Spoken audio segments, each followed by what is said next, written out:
Hello guys, I'm Megan. Do your husbands have one of their annoying girl best friends? People who have answered yes to that question may actually relate to my story to some extent. While I can't say if my husband Greg was in love with his best friend Cindy, I can say that she had a special place in his heart. I'm not one of those overly jealous kinds of people, but I do get mad when people stomp my boundaries. Cindy was one boundary stomping girl, and sadly my husband didn't know any better. Greg and Cindy were always close, and he used to hype her up a lot when he was with me. I thought that maybe she was truly a great girl, and I was really looking forward to meeting her. As I said, guys, I'm not a jealous person, but when I met Cindy at a party and she told me something weird, I was immediately on the alert. She said, "Don't think your relationship is going to last, Megan." Why do you say that, Cindy? I need to make something very clear to you, Megan. Greg is first mine, and then anyone else's. He will always put me first. I don't think you'll be able to handle that. If Greg respects my boundaries, and so do you, I don't see how it can be a problem. You do seem to be very sure of yourself, Megan. Let's see what you can do. One thing is for sure, Greg will always be mine. You can't do anything to take him away from me. After that day, I maintained my distance from her. Cindy and Greg were close, but after she met me, Cindy started to actively hang out with Greg even more. She was also an attention seeker and often called Greg for stupid things, especially when he was spending time with me. Greg, to my annoyance, always rushed to her no matter how small the reason was. I can't tell you how many dates I had sacrificed for her sake. Eventually, Greg and I got married, but the Cindy problem never stopped. I often tried to make Greg minimize contact with her and set boundaries. I said, "You need to stop rushing to Cindy whenever she calls you Greg. It is really weird how you drop everything for her, including me." "I'm sorry you feel disrespected, Megan. What can I say? She's my best friend. She doesn't have any family around. I'm the only one she has." "In that case, she needs to find more friends, Greg. She keeps making you cancel things with me, even for the smallest inconveniences. This can't go on, Greg." Okay, I get it, Megan. I'll talk to her and do better. Don't worry. I won't cancel on you or abandon you again." Greg was always good with his words, but not good at keeping them. He made me countless promises of setting boundaries with Cindy, but he never ended up doing it. Nothing changed, and Cindy continued to be a problem for us. 2 years passed, and still I saw no change in Greg or Cindy's behavior. Slowly, my anger had shifted from Cindy to Greg. He was being a bad husband and dropping me every time Cindy wanted his attention. He even abandoned me on dates to go and help her. We constantly fought about it, but again, nothing changed. At one point, I felt like I was going crazy. I started to doubt myself, and I was worried if I was the one with the problem. But my mother-in-law, Lisa, also noticed Greg's behavior and agreed with me. She might be Greg's mother, but Lisa has been an absolute gem to me. I lost my mother when I was a teen. Being with Lisa reminded me a lot of her.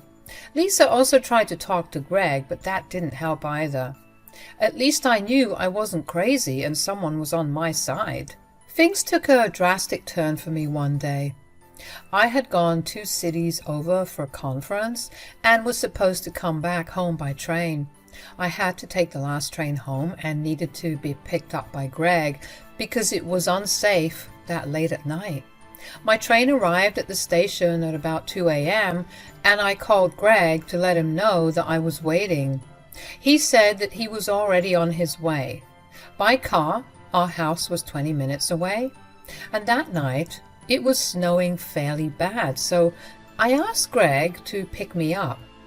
I was alone at the station waiting for him. Around 50 minutes passed, but there was no sign of Greg. I was getting really annoyed and wondered what was taking him so long. I was also worried about him because I knew how bad roads could get when it snowed. After waiting for so much time, I decided to give Greg a call and find out where he was. He picked up the phone, and I said in a cautious voice, "Where are you, Greg? I've been waiting here for over 50 minutes. You should have been here in 20 minutes. I'll need some more time to come and pick you up, Megan." "What? Why? You need to hurry up, Greg. The snow's starting to get bad. We need to go home and shut ourselves inside." "It'll be fine, Megan. You just need to wait. I'm already on the road." "Where are you? What's taking you so long if you're already on the road? At least give me a rough idea of how much longer you need." "Well, it'll take another hour." "What? What the hell are you talking about, Greg? Where are you?" "I'm on my way to get Mom from her sister's house." That sentence left me speechless.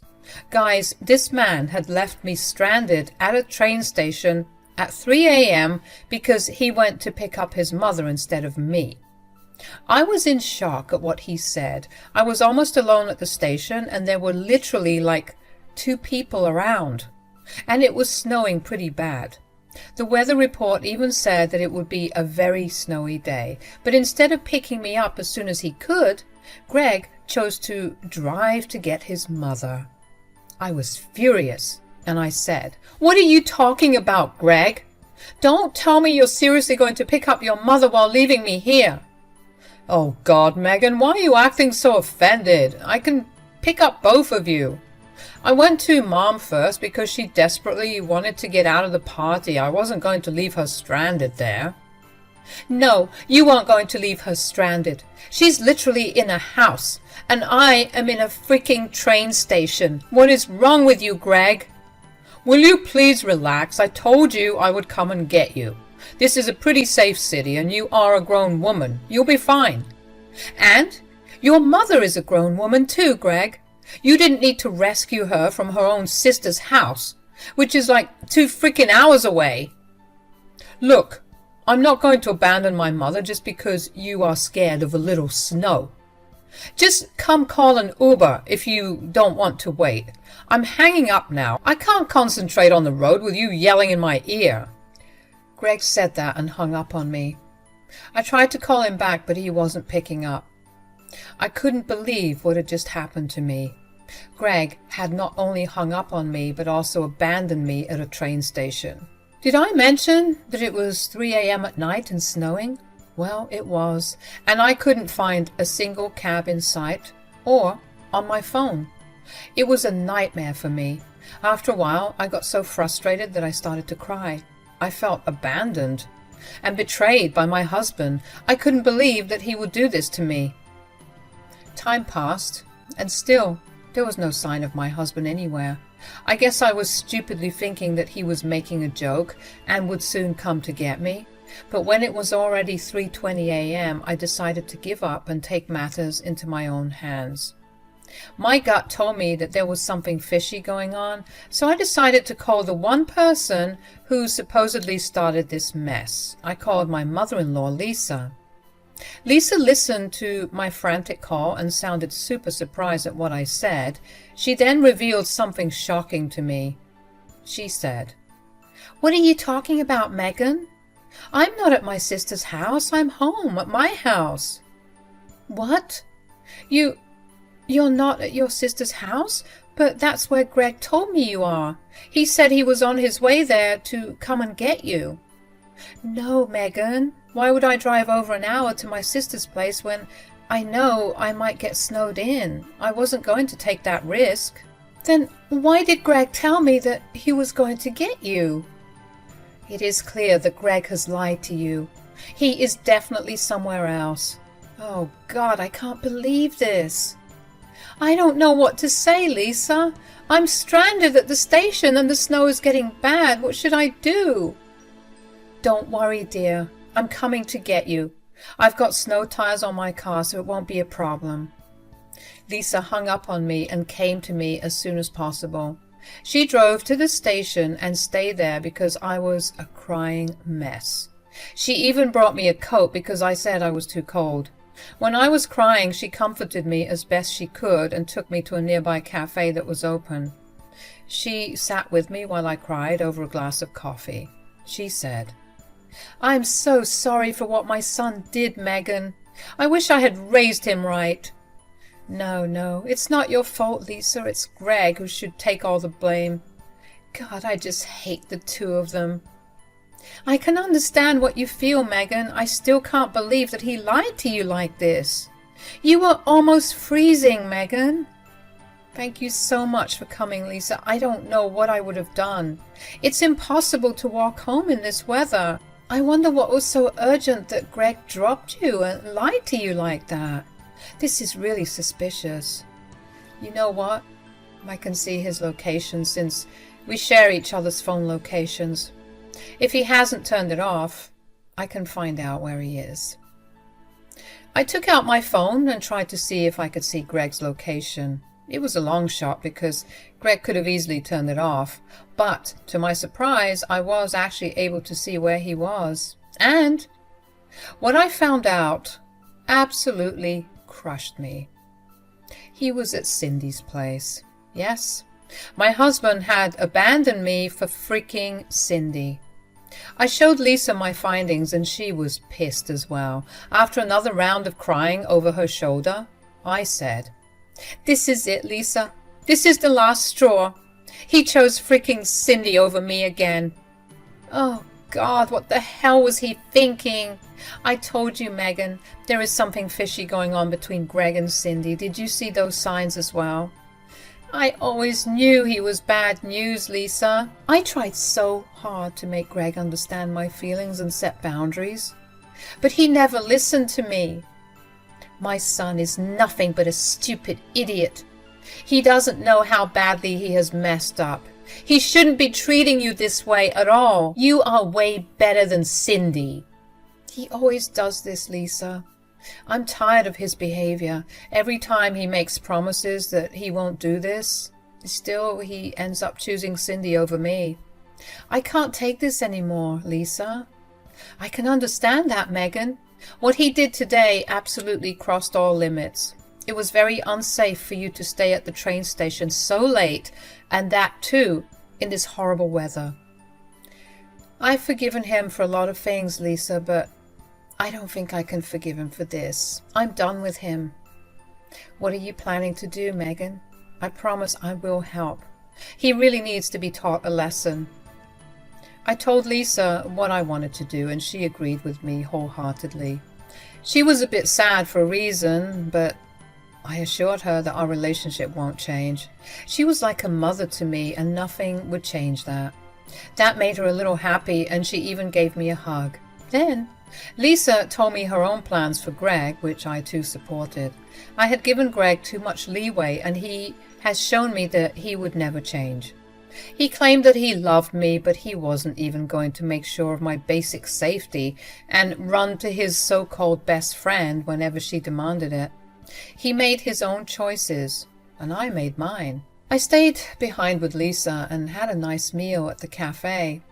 Thank God there was at least one cafe that chose to remain open even when it was dark and snowy. I was super hungry and needed a meal. Lisa also stayed back with me because she knew there was a confrontation waiting to happen. Meanwhile, 2 hours passed and soon I got a frantic call from Greg.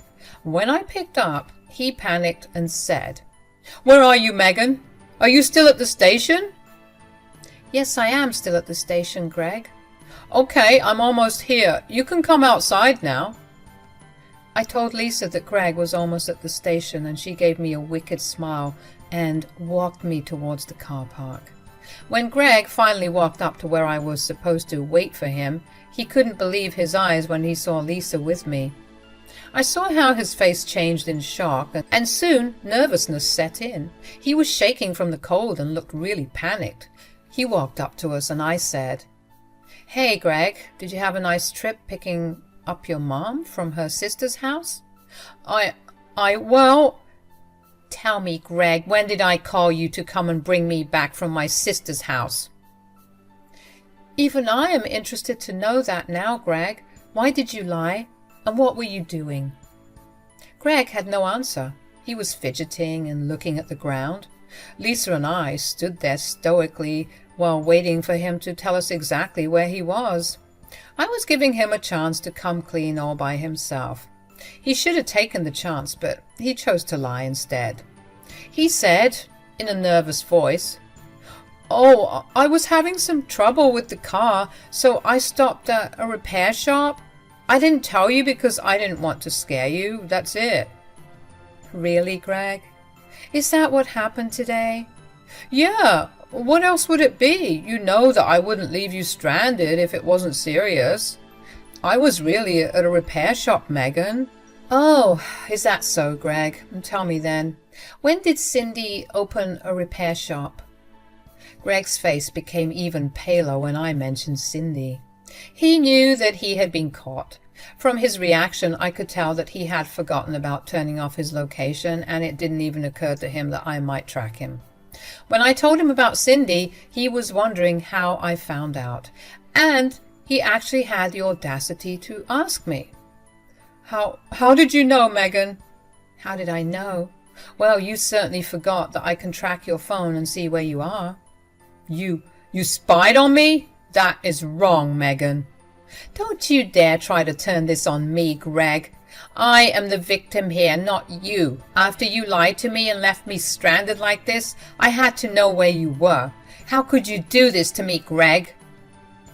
What can I say? She needed me to pick her up from somewhere because she was drunk. I wasn't going to abandon her. Oh, you had no problem abandoning your wife, but you couldn't do that for your friend. Is that what you're saying, Greg? Greg remained silent and didn't know how to answer my question. He knew he had been caught red-handed, and he also knew what he did was bad. But I don't think he really understood just how badly he had messed up. After some time, he just said, "I'm sorry, Megan. I shouldn't have done this. I promise this will never happen again." You can go to hell with your stupid promises, Greg. I don't want to hear them anymore. I'm freaking done with you. I won't tolerate this behavior anymore. We are done. What? What are you saying, Megan? What I'm saying is that we are getting a divorce. You and I will no longer be married. No, don't say that, Megan. I'm so sorry. Let's talk about it. Don't make any rash decisions. I swear I'll never do this again. It's too late for that now, Greg. We're done. This ends here. I won't be giving you any more chances. Greg started to beg me for forgiveness while I remained stoic. I wanted to scream and cry, but I didn't want to appear weak to him. Yes, I was breaking from the inside, but I wasn't letting Greg see that. He didn't deserve my tears. I was sincerely done with him and had decided to separate from my husband. But Greg wasn't willing to accept that. He begged me to take back my words. When he saw that I wasn't doing what he wanted, he turned to Lisa and sought her help. He said, "Mom, help me here. Tell Megan she's overreacting, Mom." "She's not overreacting, Greg. I think she's doing the right thing." "Mom, she's talking about leaving me. Will you support that too?" "Yes, I will support that too. You have been nothing but a bad husband. I didn't raise you like this. I can't believe the things you have done with Megan. Today you have crossed all limits. There is no coming back from this." "Mom, no, please help me. I can't lose Megan." "You lost her the moment you went to Cindy instead of her. Now you have to suffer the consequences of your actions. Megan is going to divorce you, but that's not all. I have decided to kick you out of the house and go no contact with you for now." "What? Mom, why are you doing this?" "You used my name to do God knows what with another woman. I can't overlook that, Greg. Besides, I don't want to associate with a man who has no regard for his wife's safety. I didn't raise a man like that, and I don't want to be in his life." Lisa's words absolutely broke Greg. He hadn't realized that one single day would end up destroying his marriage and his relationship with his mother. He was a crying mess as he begged us for forgiveness. We ignored him got in our car, and went home. Lisa strictly told Greg not to come back to our home, so he didn't do that. I'm pretty sure he went to Cindy's house that night, but I didn't even care anymore. I didn't want a man who didn't value me or my safety. I didn't even check his location on my phone. I simply went home and had a good night's rest. Lisa also accompanied me because she didn't want to leave me alone. I was glad for her presence because it brought me some comfort. The next day, Greg showed up to the house to beg for mercy again. He never admitted to any offense, even though Lisa begged him to tell me the truth. Greg maintained that Cindy was only his best friend and he didn't love her. He kept saying that he loved me and would do anything to bring me back. Too bad I wasn't falling for that crap again. I told him that we were done and he would get divorce papers soon. After hours of trying to change my mind, Greg finally collected some of his things and left. That day itself, I went ahead and talked to a lawyer to start preparing for a divorce. Lisa helped me out with that as well. Greg was served divorce papers just like I had said. He went mad for a short while and started to beg me all over again, but I stopped responding to his calls and texts. Instead, I told him that he should only contact me through a lawyer. He tried to show up at my work but got thrown out by security. He harassed me at my house for a few days until Lisa and I threatened to call the cops. In the end, he realized that no one was on his side. He had cut off Cindy from his life, but still, I didn't change my mind. Maybe he did love me because he didn't go running back to her after all. How did I know? Well, Cindy sent me some nasty texts about taking Greg away from her. That was satisfying to read and made both Lisa and I laugh. So, Greg and I are divorced now, and I haven't talked to him in a while. The last time I saw him was on the day we finalized the divorce. He looked broken and had thinned out a lot. I also got to know that he moved into an apartment on his own. Since he worked a higher paying job than me, he was giving me alimony. I was willing to let it go, but surprisingly he told me to keep it. He was acting all sad and dejected, but again, I didn't care about it at all. I went on with my life, and I'm actually still living in Lisa's house. I'm building up my savings to buy a house, so Lisa insisted I stay at her place rent-free for another year. She visits me often and we have lots of girl time. She rarely talks to Greg and doesn't even visit him anymore. Maybe their relationship would improve later, but one thing is for sure, Greg and I are done.